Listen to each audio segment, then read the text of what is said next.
PI with Sri and Sri.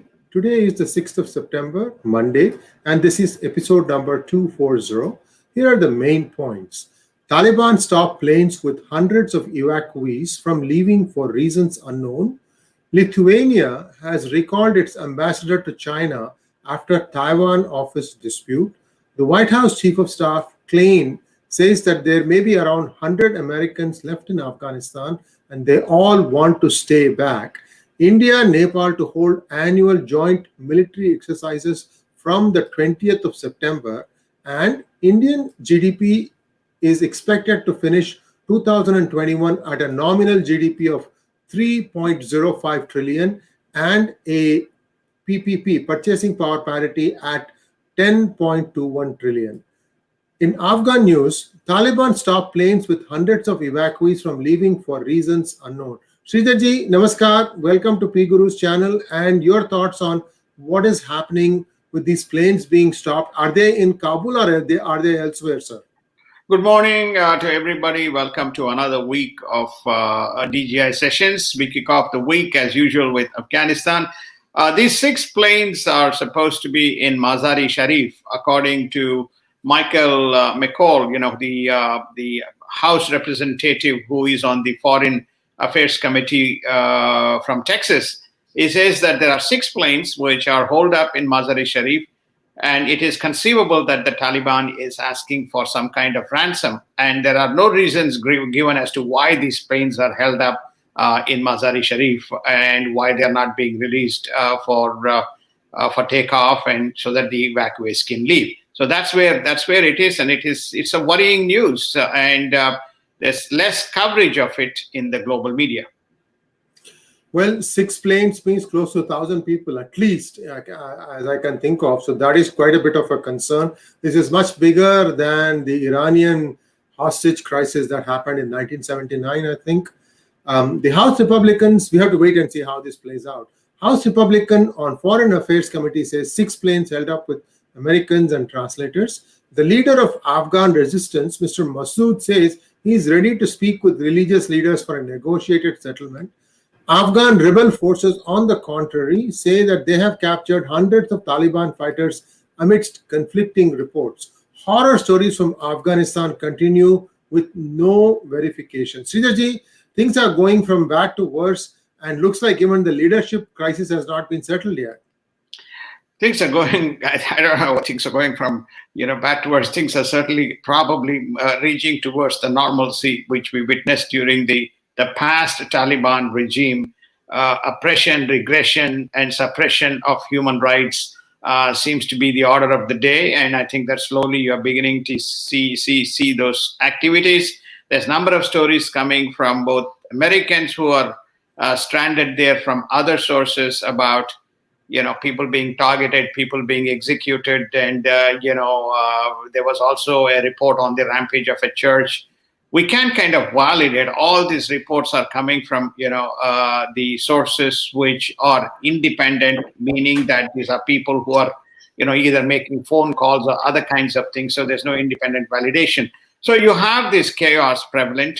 Then you also have this inconsistency. Mr. Masood saying that he's prepared to go for a negotiated. On the contrary, you have another report which says that they have basically arrested, or they have got in their possession a number of Taliban fighters who had been there to fight against the rebel group.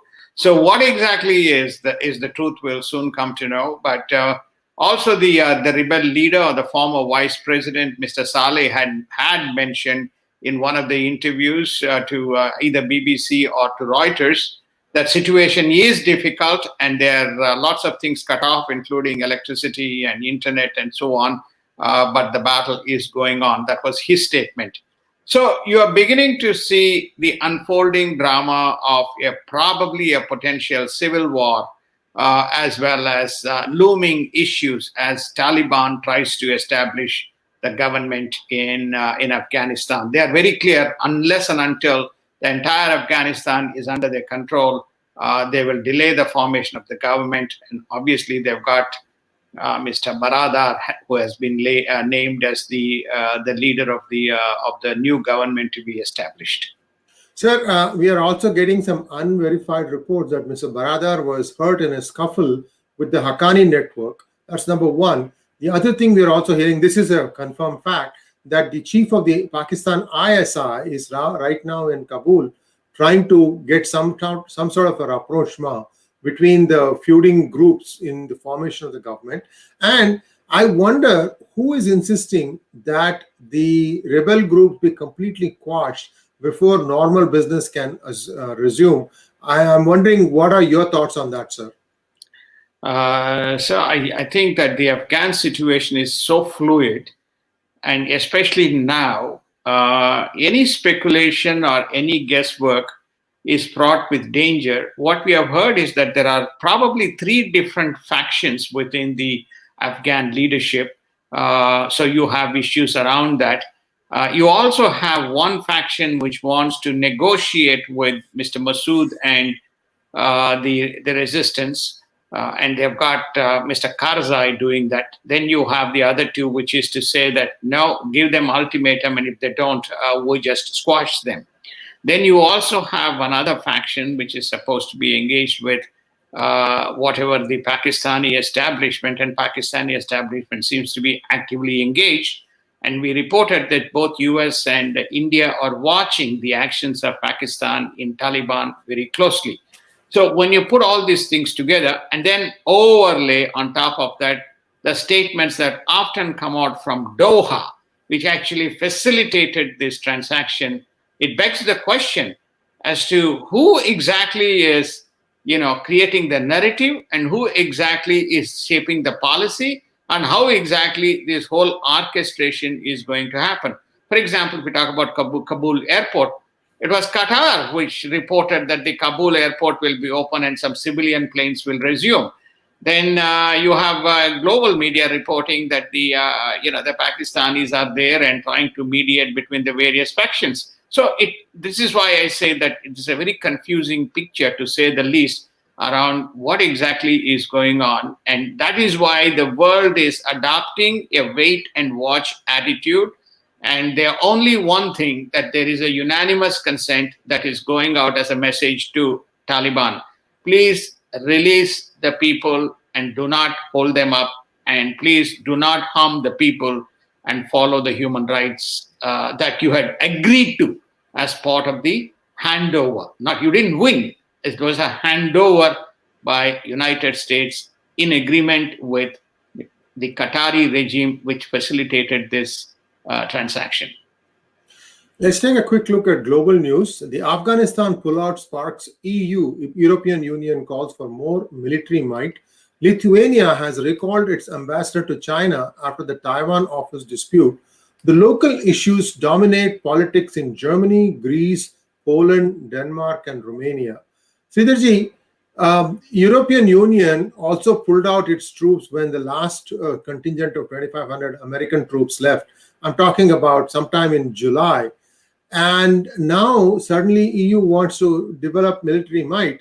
How realistic is this, sir? They have not had a proper military for many years now. I think EU is just very concerned that, with no common strategy in terms of how to address a number of issues that is confronting EU as a group of nations. Remember, it started as a monetary union, then it developed into a much more federal type of a structure with still broadly certain regimes, legal aspects, as appropriate to each of the countries. But having said that, now they've got 3 major crises. 1, they have a crisis around energy. 2, they have a crisis around refugees. Even more alarming, 3rd, they have a crisis that is emanating around issues as a result of very passive involvement of the so-called NATO, problems from Russia, problems from China, problems in Afghanistan, and maybe problems in Turkey, problems in the other African regions, which could spill over as a refugee crisis into Europe. So the question, therefore, that is European Union, at least a couple of countries have raised the question, in the absence of United States, especially after the policy statement announced by Biden, what should EU do to address these issues in the absence of global leadership?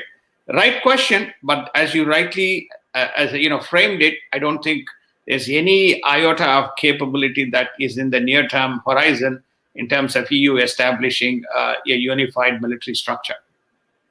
And the United States Coast Guard Pacific Chief says that new Chinese maritime rule is very concerning. We have talked about this a month ago. Taiwan scrambles jets after flyby by 19 Chinese aircraft, including 2 nuclear-equipped aircraft. Delta variants and late COVID jabs continue to hold ASEAN recovery. So looking together, ASEAN is still having one challenge after the other. So this flyby of 19 aircraft of China, that is a huge concern. It's a concern. It just happened over the weekend. And they went by, they broke the, what you call as they breached the radars.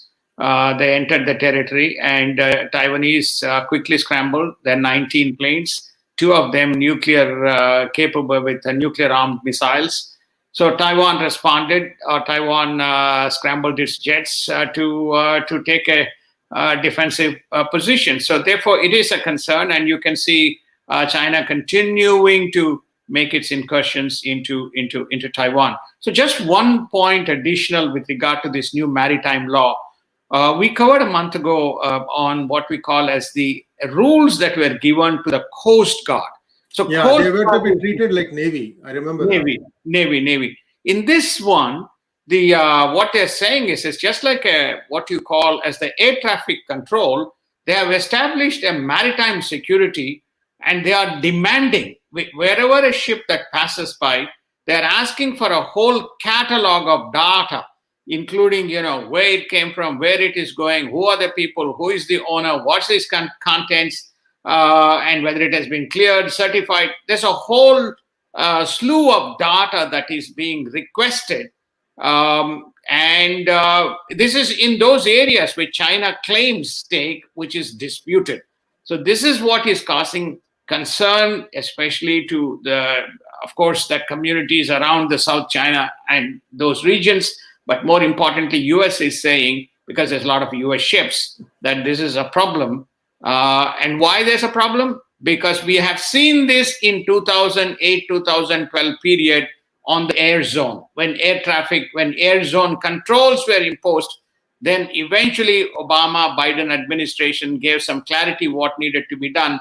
So here the US Navy is saying, we got all this fleet there. What's the policy that we need to follow? Because this is a problem. We cannot wait forever as Iran continues enrichment for discussions, says US envoy involved in Iran negotiations. In Iraq, near Kirkuk, the ISIS kills a policeman. Now, at least for the last few years, I would say, Iraq was sort of quiet, and now again, things are beginning to act up there too, sir. Indeed. I think one has to go back to that Mosul, Erbil, Kirkuk, and then going further west towards Syria. That's the area where you had the ISIS al-Baghdadi movement took shape. It looks like there is some remnants that is happening.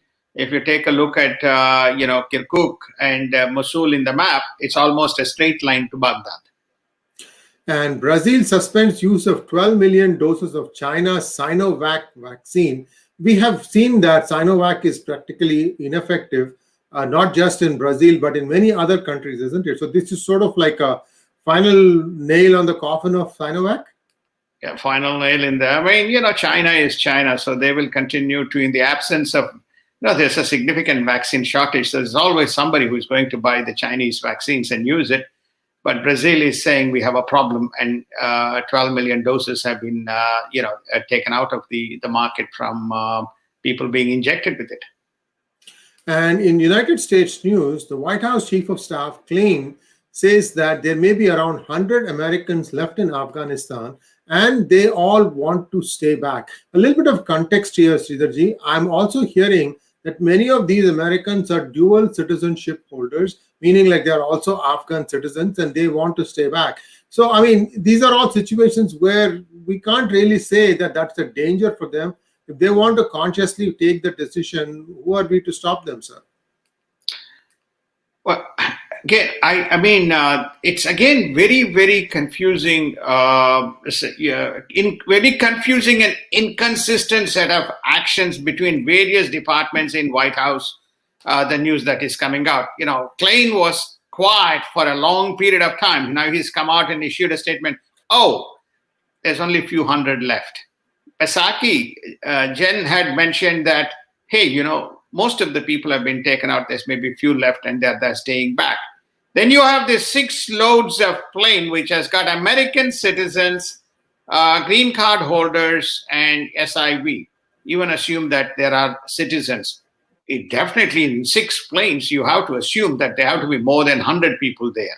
So who are these people who are staying back, and who are these people, who are desperate to get back? There's also a lady who was on the phone. It's an isolated incident. A lady who is pregnant wants to come back, but the story is she's stranded, and some calamities that she has witnessed, firsthand. So my answer to my response is, I don't know whether it is 100 or a few thousand, but the point is that there's a huge problem for United States in Afghanistan.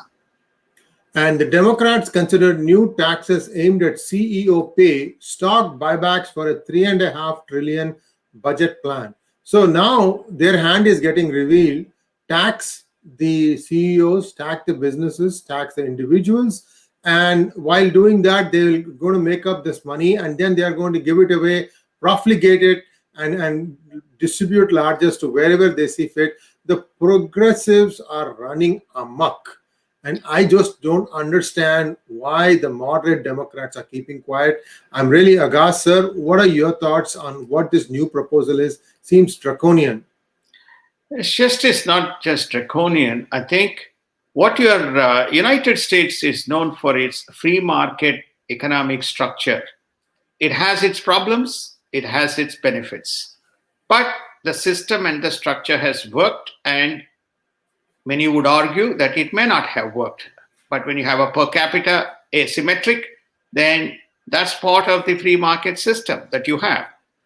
And here you are, a government institution or government agencies going to enact a recommendation which is being considered to be passed in the House.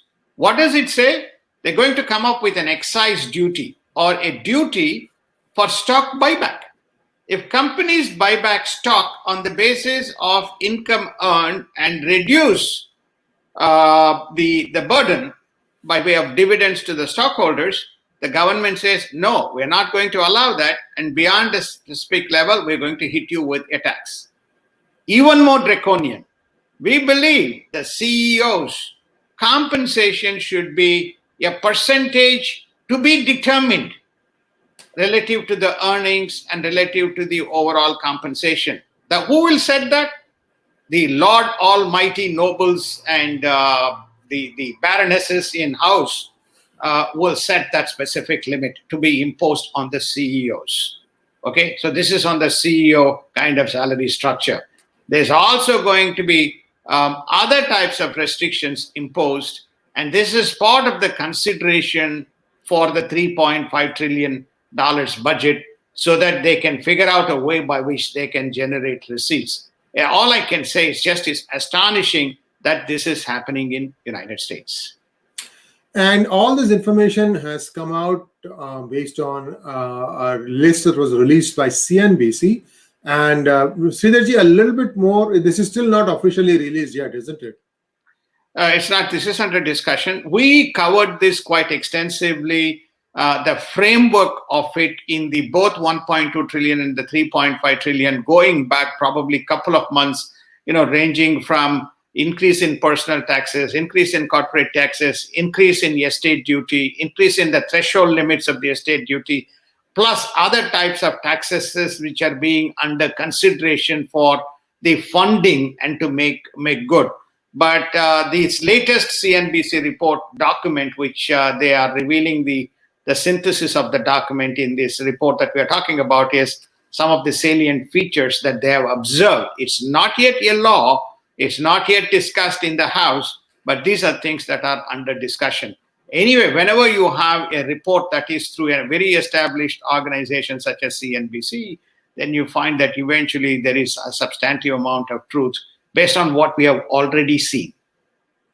Amy Klobuchar, the House Democratic leader, is speaking on CNN, called for abolishing filibuster to deal with issues like Texas abortion bill, voting rights, climate accord, and other programs. Sridharji, according to you, which camp does she belong to? Liberal, progressives, or moderate? She is progressive. She is not a moderate. When somebody says that, look, we have a problem, so what do? Take out the filibuster. If we take out the filibuster, then we can address the Texas abortion law. We can address the voting rights issue that is held up in various states and opposed by some of the moderate Democrats. While we can address the issues around immigration, we can address the issues around the court packing. We can address the issues around the election reforms. We can address the issues around the economic relief package and tax structures. All we need is get rid of filibuster, and then we'll be fine. That is Amy Klobuchar, and a number of such issues can be addressed. I may be extrapolating, but clearly there are at least three issues she has flagged, of which one issue that she has flagged is, most certainly the Texas abortion law. The second issue that she has flagged is the voting rights, and the third is these vaccine mandates. So I think that what you're beginning to see is that might is right, and there is no federal structure, and so therefore we get rid of filibuster and we move the agenda forward. Seems to be a silent message that is coming out of the Amy Klobuchar through CNN. And Florida remains a shining light in the darkness of COVID-19. A little bit more context on this news, sir, because if you look at the COVID numbers, Florida is number 2 behind California. Okay, so I think the general analysis and impression is that both Texas and Florida have really shown the light in terms of accepting that there is a problem with which they have to live, and second, for that reason, they cannot shut themselves in their houses or they cannot shut the economy down. Now, why the Florida cases went up, that's a separate subject. But in terms of the shining light we are talking about here is the Florida governor, Mr. DeSantis, has issued a mandate, which is to say all businesses can open. Businesses don't need to insist, and they can go by what you call an opt-in policy, which is, look, I am not suffering and I'm responsible and I'm taking care. I have got, I'm vaccinated based on, a fairly transparent opt-in type of a policy. You can employ people. If a businesses choose to not to employ you, they're going to impose a $5,000 fine. Now you can see why Florida has become the first state in terms of recovery and getting to almost 95% level of economic recovery relative to pre-pandemic times. So that's one good sign. And the second thing that Mr. DeSantis has pointed out is that many of these agencies and healthcare departments, etc., which are acting at their own whim when you have inconsistencies in terms of the mandates coming out from the either CDC or from Department of Health and Homeland Services Department. So either HHS or from various departments. So there's inconsistencies. So when you follow inconsistent patterns, then you have a problem. So he's saying, hence state has enacted a law, follow the state rule. Fencing may go up for September 18th rally in support of Capitol Hill protesters. So this is something that the Republicans are trying to put up, sir? I think that I won't use the word Republicans, but there's a broad setup. There's a Republican sympathy, Republican support. One of the news items that we have not covered is that there has been a whole bunch of GOP members, that all those fellows who have been put behind bars or who have been on temporary temporarily jailed, those who did the January 6th riots, they have not been released, and the treatment inside the prison has been apparently very substandard. So the House Republicans and the GOP in general has been raising a hue and cry. This protest relates to that. We'll come to know as the date advances whether who are the people behind and who are leading this effort. But the Capitol Hill is getting ready with barricades and walls to make sure that these protests don't get out of control. And Arizona Sheriff to Biden, don't give money to Central America, but give it to the Border Patrol and sheriffs. So this is like a football going back and forth. Customs and Border Patrol was shut down. Now, again, there is unmitigated illegal migration going on. I won't call it illegal migration if the United States government doesn't even, check who's coming in for even basic things such as COVID. I don't know where this is going to stop, sir. Why is this government not learning from its mistakes? I mean, for all listeners and viewers, please go and check the Central America map, where the 3 Central American countries notably are located, which is the point of discussion: Guatemala, Honduras, and El Salvador. Madam Vice President Kamala Harris visited this place, and the general theory is that you give them a lot of money and that will help the local economies to develop, which will prevent illegal immigration. This is one theory. The second theory that is floating around is, which is even more hilarious, that climate could be causing the problems for these people to leave those places and come to United States. You can see that it's an island surrounded by ocean, and so what the Border Patrol is saying, all this is great stuff, guys. They're coming into United States. We have a crime, we have COVID situation, and we have major challenges. ICE doesn't exist. We need money to basically deal and treat these people. Give us the money first before you think of dispersing the money to some other countries where you have no accountability for. And the United States continues to battle COVID-19 as the active cases rise to 8.8 million against a total of 40.8 million cases. 54% of the population is fully vaccinated. Sridharji, we have a graphic up for you for this one, sir, and you can now talk to that one. Yes, basically look at 2 important numbers. One is, what's the total number of cases, which is right in the top line, 40.8 million.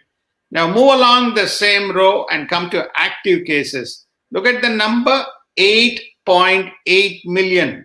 8.8 million cases, active cases in against a 40.8. You can do your own arithmetic. Okay, that's an astonishing number. Remember, Mr. Biden came into presidency saying that he's got vaccine, he's got a distribution, he's going to do this, he's going to do that, and he's going to get, people out of the way.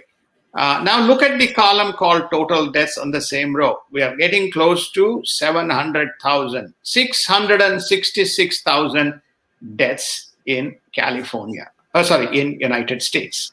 It's an astonishing number, and no surprise, 10% of it is in California. Roughly about 15% of it is in Florida. Not 15%, 7% of it is in Florida. So you can begin to see that the COVID is rising or raising its ugly head, and this is one of the things that is going to be a problem. What exactly are the drivers? What exactly are the reasons? Nobody is able to lay their hands because there's no discussion. There's only 2 things they keep on talking about: vaccine, vaccine, vaccine. Okay, 70% of the population is vaccinated with, close to 70% is vaccinated with single dose vaccine, close to 53% or 54% vaccinated with 2 vaccines or fully vaccinated. But yet we continue to have rising cases. And I think Sriji pointed out, nobody is looking at all these illegal people coming across the border, being put into the communities. They are not tested, they are not tracked, and we don't know what the cascading effect of that. Remember, there's more than 2 to 2.5 million people who have come into just in the last 7 months. And in India news, India, Nepal to hold annual joint military exercises from the 20th of September. No Indian plans to participate in SCO anti-terror exercises in Pakistan. India may lease a second nuclear-powered submarine from Russia. Siddhaji, India is scrambling to put together some sort of a naval slash army response now. Yes, indeed. I think that there's a growing worry with very hostile neighborhood.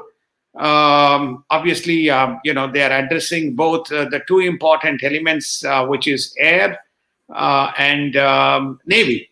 So they have been arming themselves with the appropriate aircrafts, and they also have the surface-to-air missiles. So they also have the ability to track anything in the of nuclear capability in the water.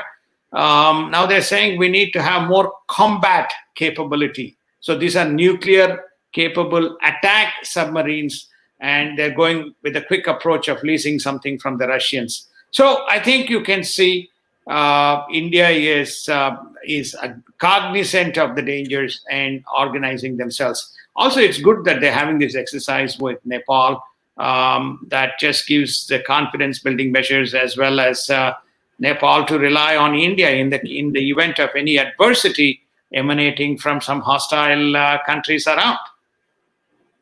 And gold donations to temples should be only for those needed for worship.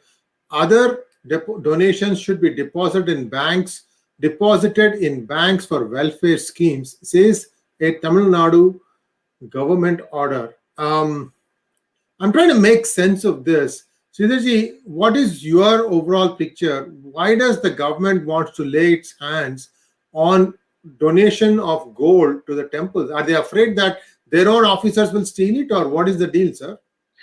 It's quite amazing, because I usually don't touch extensively. As you know, we don't touch because we leave it to the broader PGuru platforms to cover this specific topic. And you have done a great job in extensively reaching out to a number of people.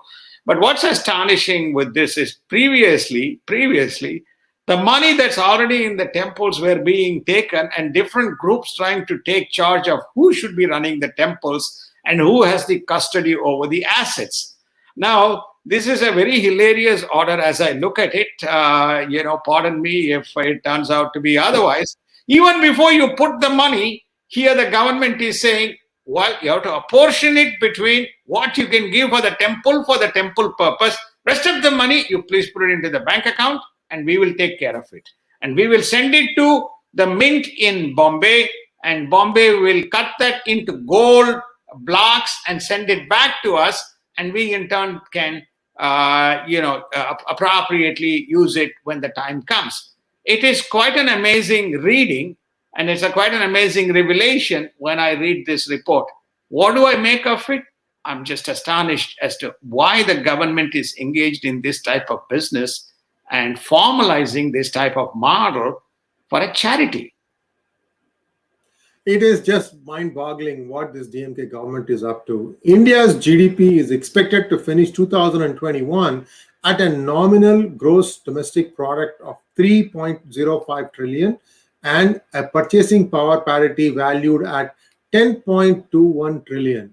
A nominal growth of 10% is expected, and the per capita nominal is expected to be $2191, and the PPP per capita is $7,333. Sir, this screams for an adjustment in the rupee vis-a-vis the dollar, sir. Well, I think, for example, dollar is depreciating or appreciating. A dollar is a double-edged sword, or can be viewed in the context of how the economy needs to be addressed and managed. United States follows a free dollar, but at this end of the day, it's a reserve currency, so there is a lot of latitude. If you see China, which is an export-driven country, they have quite deliberately depreciated and kept the currency low, which they have been blamed by the world as currency manipulators, which they would not agree. That has helped the economy to trundle along. As far as India is concerned, I think India has calibrated and managed its finances without engaging in a game of currency manipulation. Yes, it's good to have an appreciated or depreciated currency. The net difference, India is about, I think if I'm correct, it's a very small gap today between the exports and imports. So it has managed its economy reasonably well in terms of currency issues is concerned, in terms of its domestic imports is concerned. By building this whole concept of export-driven domestic manufacturing, it has reduced the cost of imports as well as driven the export volume. If you recall, we had covered they're targeting about $400 billion of manufacturing exports, as well as the other sector seems to have done well. So at this stage, I would not venture to say appreciate the currency or depreciate the currency, but allow the market equilibrium to continue to drive. It seems to have managed. It's got a good set of reserves. There's a lot of money flowing into the equities market. I think the equities market just most recently in the last 3-4 months crossed 3 trillion market cap valuation. So there is money flowing in as well into the economic system that runs India. So when it's an even balance. When money is coming in, yes, you want the money to be maximized. When the money is going out, you want the cost of money to be minimized. I think India is doing a fairly reasonable job without tinkering with its currency.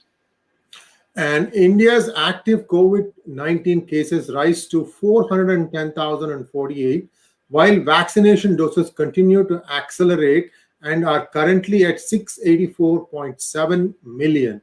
Kerala detects Nipah virus and a boy succumbs. There are no vaccines to treat Nipah virus. This Nipah virus, is that a new concern? Is that also like just as contagious as the COVID, sir? And also your thoughts on the numbers. India seems to be impressively working towards vaccinating its population. I think it's doing a great job.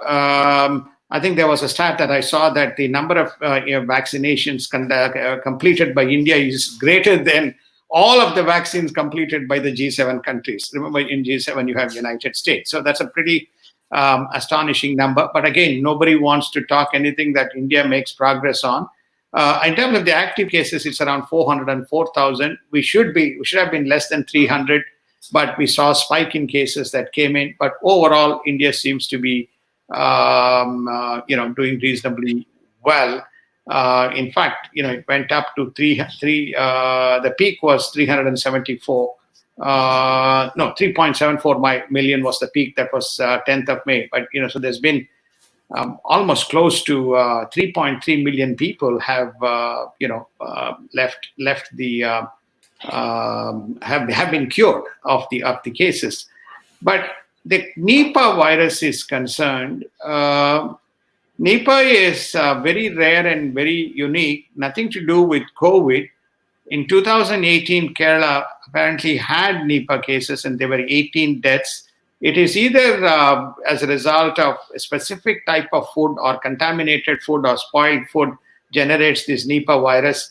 It creates a respiratory syndrome which often results in fatality. There is no cure for this. There's no vaccine for this because of the very rare number of incidents that one encounters. The reason why this is highlighted is, amongst many things that is going on in Kerala, which has emerged as the flag bearer of active cases in India, they have also detected this Nipah virus. And let's take a quick look at markets before we wrap up.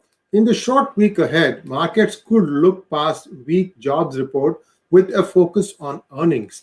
The deadline for unemployment benefits for 7.5 million Americans also looms on Monday, and markets are closed today for Labor Day weekend. And Sridharji, your thoughts on what the markets will look like tomorrow when the markets reopen, and then we can call it a wrap.